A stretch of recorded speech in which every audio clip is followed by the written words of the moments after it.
નમસ્કાર વિદ્યાર્થી મિત્રો, વર્તુળ સ્વાધ્યાયની અંદર પ્રસ્તાવનાથી શરૂ કરી અને આપણે લાસ્ટ લેક્ચરમાં પ્રમેય 10.1 આપણે કરેલો હતો, જેમાં આપણે એવું શીખ્યા કે ત્રિજ્યા છે એ સ્પર્શક સાથે લંબ હોય અને એના ઉપરથી આપણે એકાદ પ્રશ્ન પણ શીખ્યા હતા. તો સ્વાધ્યાય 10.1 માં આગળ વધીએ આપણે. 10.1 પેજ નંબર 183, એમાં પ્રશ્ન બીજો, ખાલી જગ્યા પૂરો. તો ખાલી જગ્યા જોઈએ અને એની અંદર સમજૂતી સાથે આપણે જવાબો લખીએ. તો આ ખાલી જગ્યામાં પહેલી ખાલી જગ્યા સમજીએ, કારણ કે આમાં 1 માર્કની વિગત વધારે પૂછાશે.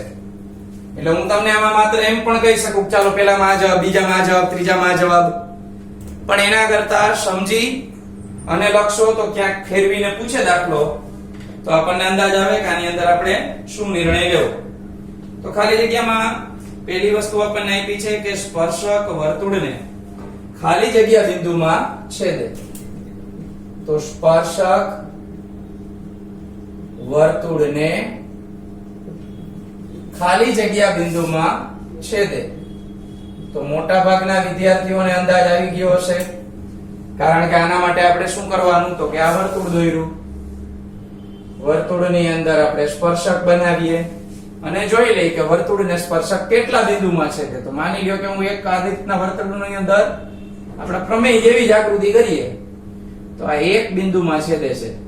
હવે આમાંથી કોઈને કઈ નવું આવડતું હોય તો આપણે એવું કરીએ કે ભાઈ આમાં વર્તુળને સ્પર્શક બે બિંદુમાં છેદી શકે. તો જો તમે અહીંથી સ્પર્શક દોરો તો આને કઈ થોડો સ્પર્શક કહેવાય, આને તો છેદિકા કહેવાય. એટલે બે બિંદુમાં તો કોઈ દિવસ છેદે નહીં. તો આપણને જવાબ મળે ખાલી અહીંયા એક અને માત્ર એક. એક બિંદુ સિવાય કોઈ દિવસ સ્પર્શક વર્તુળને બીજા બિંદુમાં છેદે નહીં. એના માટે તમારે બીજો સ્પર્શક દોરવો પડે. એમ તો આપણે અસંખ્ય સ્પર્શકો દોરીને આપણે એક પ્રશ્ન શીખો તો, પણ આપણે એક સ્પર્શકની વાત થાય છે કે સ્પર્શક કોઈ એક હોય તો એ વર્તુળને કેટલા બિંદુમાં છેદે. તો એનો જવાબ આપણા માટે થશે એક અને માત્ર એક. તો અનન્ય પણ આને કહી શકાય અને એક અને માત્ર એક પણ કહી શકાય. આ બંને એના એક જ શબ્દો છે, સમાનાર્થી છે. બીજી ખાલી જગ્યા જોઈએ. વર્તુળને બે બિંદુમાં છેદતી રેખાને, વર્તુળને બે બિંદુમાં છેદતી રેખાને ખાલી જગ્યા કહે છે. તો આ બીજી ખાલી જગ્યાનો જવાબ આપણે હમણાં પહેલી આકૃતિ સમજ્યા એની અંદર થઈ ગયું કે ભાઈ બે બિંદુમાં છેદતી રેખા, તો આ વચ્ચેથી બે બિંદુમાં છેદે છે રેખા, તો એને આપણે કહેશું છેદિકા. તો બીજી ખાલી જગ્યાનો જવાબ થશે છેદિકા. ત્યાર પછી ત્રીજું, વર્તુળને વધુમાં વધુ ખાલી જગ્યા સમાંતર સ્પર્શક હોય. ખાલી જગ્યા સમાંતર સ્પર્શક હોય. તો આ સમાંતર સ્પર્શકની વાત આપણે કરીએ, કારણ કે એ થોડું આપણા માટે નવું છે. તો જોઈએ કઈ રીતે સમાંતર સ્પર્શકો વધુમાં વધુ કેટલા દોરી શકાય. તો પહેલા તો આપણે આનો મીનિંગ સમજવો પડે કે સમાંતર એટલે શું. તો કે સમાન અંતર, બે સ્પર્શકો વચ્ચે અંતર સમાન હોવું જોઈએ. માની લઈએ કે એક બિંદુ આપણે અહીંયા નક્કી કરીએ, એક બિંદુ અહીંયા નક્કી કરીએ, એક્ઝેક્ટ બે સામે સામે કર્યા છે આપણે. અહીંયા આગળથી આપણે આમ સ્પર્શક દોરી નાખીએ, અહીંયા આગળથી પણ આપણે આમ દોરી નાખીએ. હવે બીજા એક સ્પર્શક છે એ અહીંયા દોરી શકાય નહીં, કારણ કે આ સમાંતર રેલવેના પાટા જેવી રીતે સમાન અંતર એકબીજા વચ્ચે રાખતા હોય એવી આ બે જ લીટી દોરીએ કે પછી આની માથે માથે ઘૂંટા રાખો તો ચાલે, પણ સ્પર્શકની એક જ જોડ મળે. જોડ એટલે બે. તો તો આના જવાબમાં આપણે લખશું કે વધુમાં વધુ આપણને કેટલા સ્પર્શકો એવા મળે કે જે સમાંતર હોય, તો એનો જવાબ આવશે 2. ત્યાર પછી ચોથી ખાલી જગ્યા, વર્તુળ અને સ્પર્શકના સામાન્ય બિંદુને, વર્તુળ અને સ્પર્શકના સામાન્ય બિંદુને એટલે બે જગ્યાએ જે છેદે છે તેને ખાલી જગ્યા કહે છે. તો આ આપણો સ્પર્શક XY અહીંયા સ્પર્શ P બિંદુએ કરે છે, તો આ P બિંદુને શું કહેવાય? તો એને આપણે સ્પર્શ બિંદુ કહે છે. તો આ રીતે આપણે બહુ સામાન્ય અને સરળ ખાલી જગ્યાઓ કરી. ત્યાર પછી દાખલા નંબર 3 તરફ આગળ વધીએ. આકૃતિ વાળો દાખલો છે અને એના જેવા એક્સ્ટ્રા દાખલા પણ આપણે લેવાના થશે, કારણ કે સાબિતીના દાખલા છે એ આપણે કટ કરી નાખ્યા છે. પ્રમેય ને એવું આપણે કટ ન કરી શકીએ, એના ઉપર દાખલાના નિયમો આધારિત હોય. તો સૌથી પહેલા આપણે દાખલા નંબર 3 ની અંદર શું આપેલું છે એ જોઈએ. વિકલ્પ ટાઈપ આપણને દાખલો પૂછેલો છે. તો વિગત કઈ આવી છે કે 5 સેમી ત્રિજ્યા વાળા વર્તુળના, એટલે r બરાબર આપણને આપ્યા છે 5 સેમી, આ આપણી ત્રિજ્યા. કોઈ બિંદુ P આગળ દોરેલ એક સ્પર્શક PQ, તો આપણે એ પણ લખી નાખીએ કે આ રેખા PQ છે એ સ્પર્શક છે. કેન્દ્ર O માંથી પસાર થતી રેખાને Q બિંદુએ છેદે છે. OQ નું માપ આપણને આપ્યું છે 12 અને PQ ની લંબાઈ આપણે પૂછી છે કેટલા સેન્ટીમીટર થશે એ. તો સૌથી પહેલા આપણે આની આકૃતિ દોરીએ. તો O કેન્દ્ર વાળું વર્તુળ દોરી નાખીએ. આ વર્તુળની અંદર આપણને 5 સેમી ત્રિજ્યા દીધું છે. 5 સેમી ત્રિજ્યા વાળા વર્તુળના કોઈ બિંદુ P આગળ દોરેલ સ્પર્શક, તો સ્પર્શક આની અંદર અહીંયા આવશે. અહીં આપણે નામ આપી દઈએ P અને ત્રિજ્યા આપી છે આપણને 5. તો અહીંયા 5 સેમી લખી નાખીએ. દોરેલ એક સ્પર્શક PQ, એટલે આપણે આને Q અહીંયા આગળ દર્શાવી દઈએ. O અને Q ને જોડી દઈએ અને OQ ની લંબાઈ પણ આપણને આપી દીધી છે 12 અને આપણે P થી Q ની લંબાઈ મેળવવાની છે. તો આ રીતે આપણને આકૃતિ બને છે. જોઈએ આની અંદર કઈ રીતે આપણે દાખલો ગણી શકીએ. તો સૌથી પહેલા આપણે આના જવાબની અંદર આગળ વધીએ એ પહેલા આપણને દેખીતી રીતે તો ખબર પડે જ છે કે આમાં કાટકોણ ત્રિકોણ છે, અને કાટકોણ ત્રિકોણ માટે મેં તમને આ વખતે પણ પાયથાગોરસના સૂત્રની વિગતો સમજાવેલી છે કે કાટકોણ ત્રિકોણમાં પાયથાગોરસનું સૂત્ર વાપરી શકાય. પણ પાયથાગોરસ ત્યારે વાપરી શકાય જ્યારે આ સ્પર્શક સાથે લંબ હોય. તો લંબ હોય એના માટેની ડિટેલ છે એ આપણે હમણાં જ પ્રમેય સમજી અને સાબિત કરી દીધો કે ભાઈ ત્રિજ્યા છે એ સ્પર્શક સાથે લંબ હોય.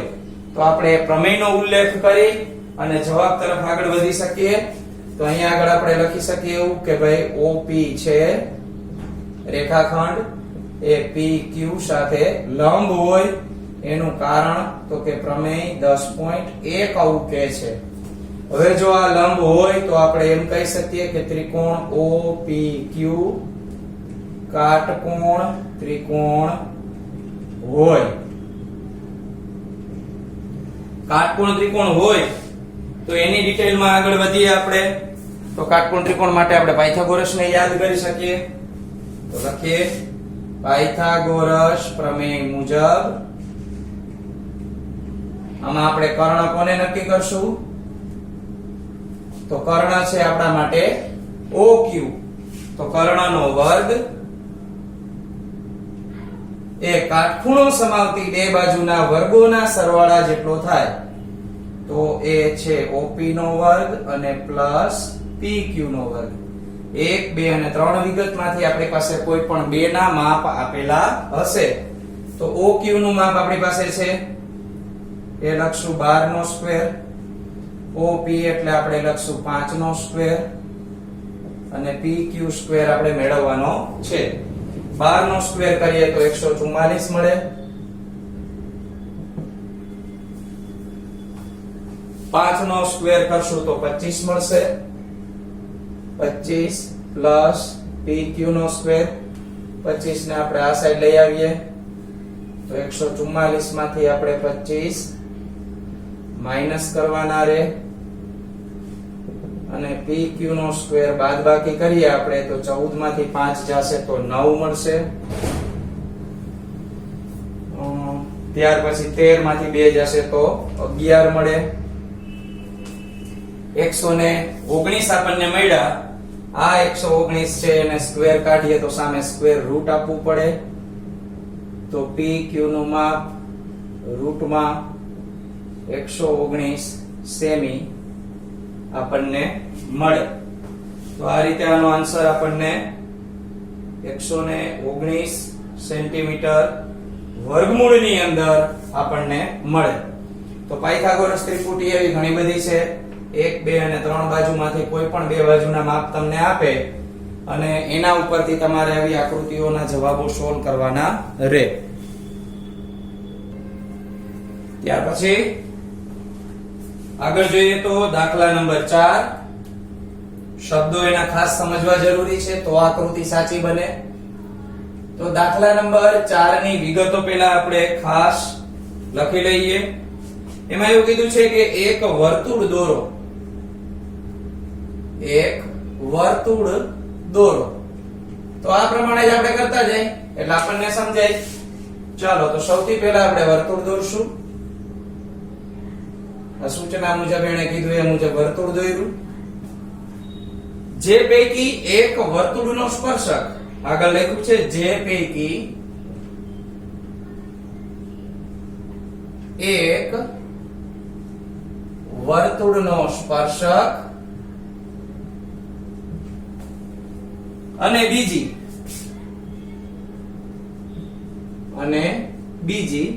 વર્તુળની છેદિકા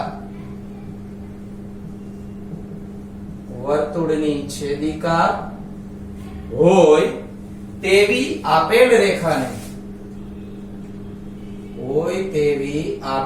રેખાને સમાંતર હોય તેવી બે રેખાઓ દોરો.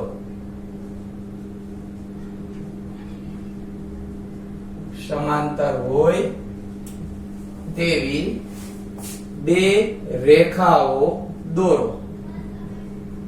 તો આ ડિટેલ છે એમાં નકરી રેખાઓ, સ્પર્શક ને સમાંતર ને એવા શબ્દ આપણને વચાય છે પણ આપણે નિરાંતે સમજીએ અને એનું નામ પણ આપતા જાય તો આપણને ખ્યાલ આવે કે આની અંદર કેવી આકૃતિ દોરવાની કીધી છે. તો પહેલા આપણે આખી લીટી સમજીએ કે એક વર્તુળ દોરો જે પૈકી એક વર્તુળનો સ્પર્શક હોય અને બીજી વર્તુળની છેદિકા હોય. એક વસ્તુ ખબર પડી કે આપણે બે વસ્તુ એવી દોરવાની છે વર્તુળની ઉપર અથવા તો અડીને, કારણ કે સ્પર્શક છે એ ટચ કરીને જશે, છેદિકા છે એ વર્તુળની ઉપરથી જશે. એટલે બે રેખાઓ તો આપણે દોરવાની જ છે કે જે વર્તુળ સાથે સંબંધિત છે. છેદિકા હોય તેવી આપેલ રેખાને સમાંતર હોય તેવી બે રેખાઓ દોરો. એટલે હજી એક આપેલ રેખા, એટલે ટોટલ અહીંયા 3 રેખાઓ દોરવી પડે. અને આ 3 રેખાઓને ધ્યાનમાં લઈએ તો પહેલા આપણે 12ની રેખા દોરે. કેવી રીતે? તો પહેલા આપણે લખી નાખીએ કે ભાઈ આ રેખા L આ આપણે વર્તુળના સમતલમાં દોરી. તો અહીંયા જવાબ ચાલુ કરું કે ભાઈ વર્તુળના સમતલમાં રેખા L આપેલ છે. હવે આ સમતલમાં એના સમતલમાં આપેલી છે તો આગળ આપણે જોઈએ તો બે રેખાઓ આપણે દોરવાની છે કે જે એક વર્તુળનો સ્પર્શક હોય ને એક છેદિકા હોય.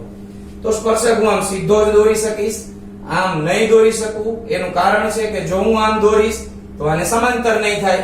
અહીંયા ચોખવટ કરી છે કે સમાંતર હોવી જરૂરી છે. તો અહીંયા આગળ આપણે વર્તુળનો સ્પર્શક દોરશું.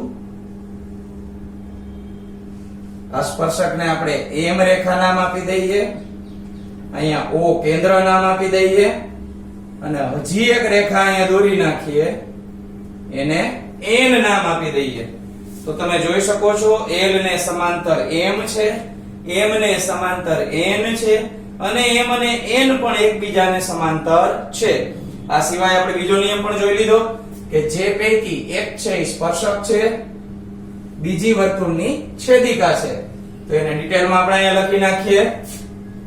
રેખા એમ સમાંતર રેખા એન દોરો જેમાંથી રેખા એમ એ વર્તુળનો સ્પર્શક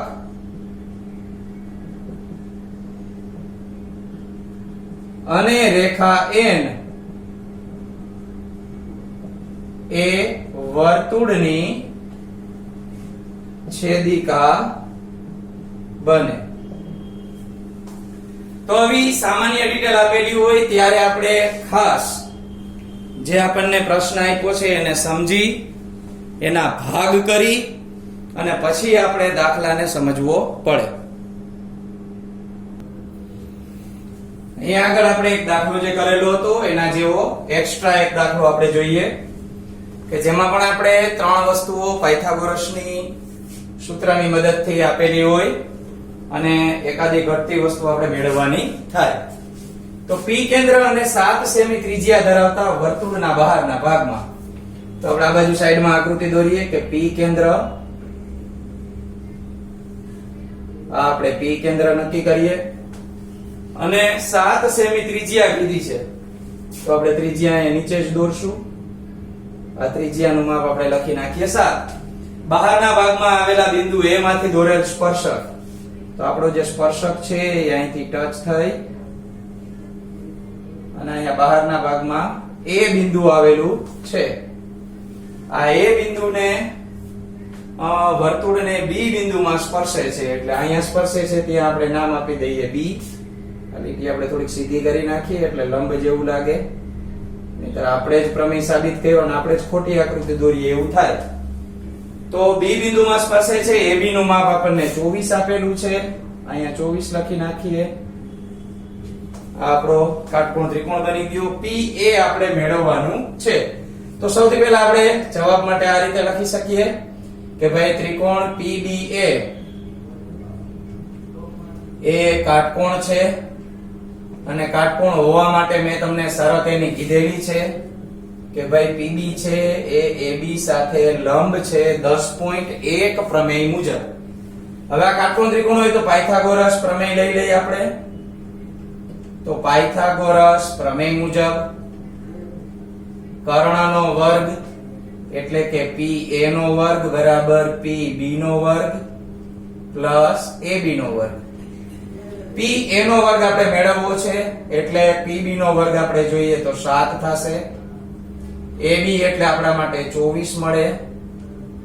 7 નો વર્ગ 49 થશે.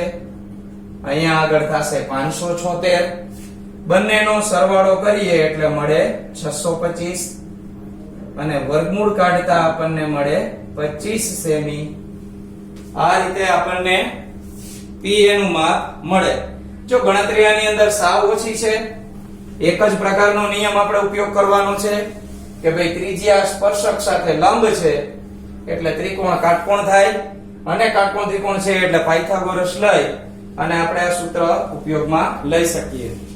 ત્યાર પછી આપણે જો આગળ જોઈએ તો નેક્સ્ટ લેક્ચરમાં આપણે 10.3 નીચે લખ્યું છે સમતલના કોઈ બિંદુમાંથી વર્તુળના સ્પર્શકની સંખ્યા એક પ્રમેય શીખવાનો છે અને ત્યાર પછી વધારાના દાખલા અને ઉદાહરણો આપણે લેશું. તો આજનું અહીં સુધી રાખીએ. આ એક્સ્ટ્રા દાખલો પણ તમારે બુકમાં ગણવાનો જ છે અને વધારાના દાખલાઓ છે આપણે નેક્સ્ટ લેક્ચરમાં જોશું.